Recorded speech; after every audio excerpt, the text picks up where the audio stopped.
Lady Lindy, Amelia Earhart, the First Lady of the Skies. The World War I ace's seasoned hand guided his plane directly toward the two spectators in the clearing. As his plane zeroed in on the potential targets, one of them scrambled out of range.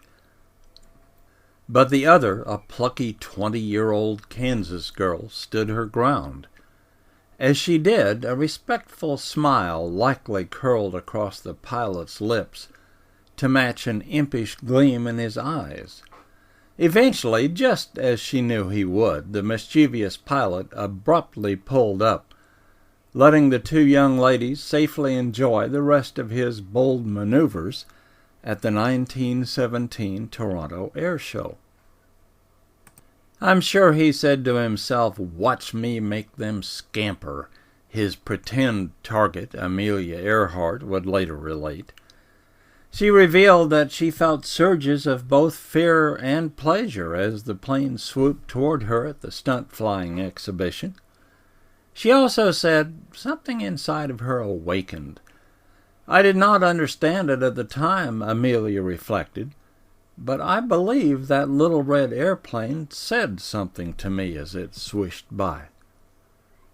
It would be 3 more years before she would respond to that little plane's invitation to join the daring pioneers of early aviation.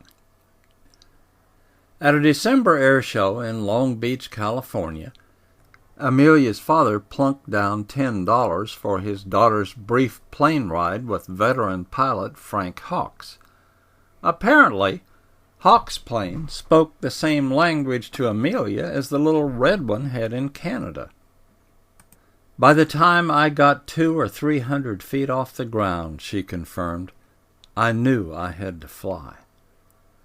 Although it took those 2 planes to prompt her to take flying lessons, her interest dated back to childhood. She and her younger sister, Muriel, were inseparable. Amelia and Pidge, as she had nicknamed Muriel, were not known for being girly girls. Rather than playing with dolls and tea sets, the two preferred climbing trees, collecting bugs and toads, and shooting rats with a rifle. Their uncle became a co-conspirator in their rough-and-tumble play after enjoying a roller coaster ride at the 1904 St. Louis World's Fair. To provide Amelia with a similar experience, he helped her construct a ramp reaching from the roof of the family's tool shed down to the ground. Her vehicle for this mini-thrill ride was a wooden sled. Following her flight, she emerged from the wood of the broken sled, sporting a ripped dress and a bruised lip. Ignoring these minor issues, she turned to her sister and enthused, "Oh, Pidge, it's just like flying." Despite her enduring closeness with her sister, Amelia's early years included a considerable amount of instability. Her father, Edwin, tried hard to keep his family together and provide a good living. Year by year, though, he unsuccessfully fought the bonds of alcoholism. The family moved around the Midwest, hoping in vain that Edwin could find a permanent job and kick his drinking habit. Although this drifting lifestyle left Amelia with a strong independent streak, it made it difficult for her to form friendships.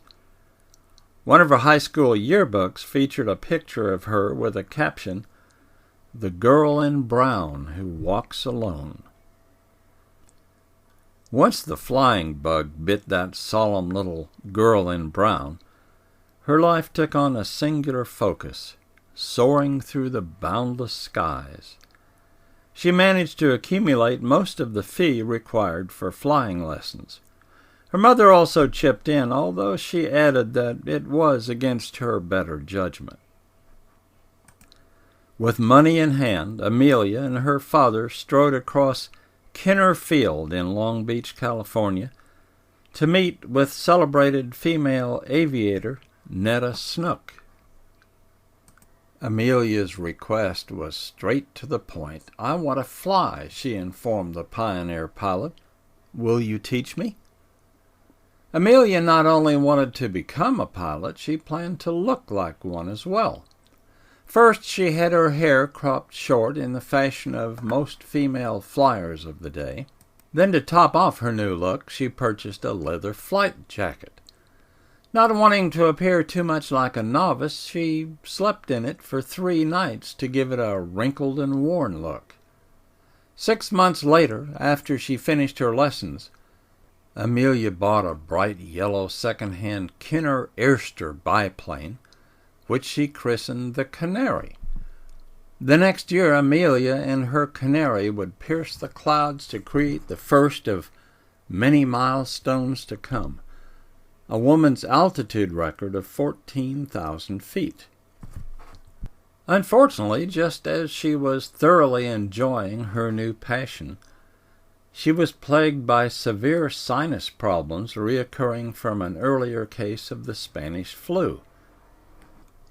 Despite a string of operations and prolonged periods of convalescence, she was determined to follow the original siren call of that little red airplane.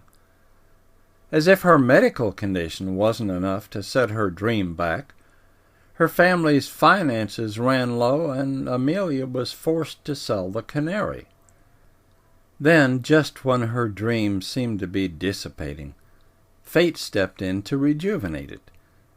She was working as a social worker in Boston in the spring of 1928 when a co-worker told her she had a phone call. Reluctant to answer since she was extremely busy, she eventually picked up the telephone. Her interest perked up considerably when the voice on the other end asked, "How would you like to be the first woman to fly the Atlantic?" After determining it was not a prank call, she provided the clear-cut answer of yes. That call would lead to her first appearance on the national stage. The voice on the other end belonged to Captain Hilton Rayleigh, a pilot and publicity wheeler-dealer. Spurred by Lindbergh's flight the previous year, he was organizing a flight across the Atlantic using 2 male pilots and a woman.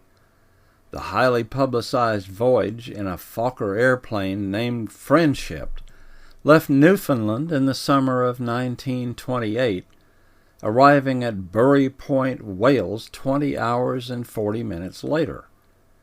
Even though she hadn't taken control of the plane due to severe weather conditions, the press soon dubbed her Lady Lindy, a derivative of Lindbergh's Lucky Lindy nickname. She told the press that she was actually just baggage like a sack of potatoes. "Maybe someday," she smiled and informed reporters, "I'll try it alone." In the spring of 1932, Amelia not only tried it alone, but succeeded. Setting off from Harbor Grace, Newfoundland, she headed for Paris. Due to strong icy winds and mechanical problems, she cut the flight short, landing in a pasture north of Derry, Northern Ireland. Even though it was not her original destination, it was across the Atlantic, nevertheless. After scaring the cows in the neighborhood, she would later report, I pulled up in a farmer's backyard. When that farmer and his friend walked toward her, asking if she had flown far, Amelia grinned and replied, "From America." As she continued to raise bars for aviators, she also raised hopes for hundreds of thousands of young girls. Amelia's likable Midwestern personality and irrepressible optimism transformed the previously solemn girl in brown into an example of the boundless future that might await them. Sadly, as history is well aware, her tragic last flight has overshadowed the happier visions of the plucky girl from Kansas, who became known to the world as Lady Lindy. Those visions still fly high, though, in the memories of millions of fans and maybe even in the memory of that little red plane that had talked to her.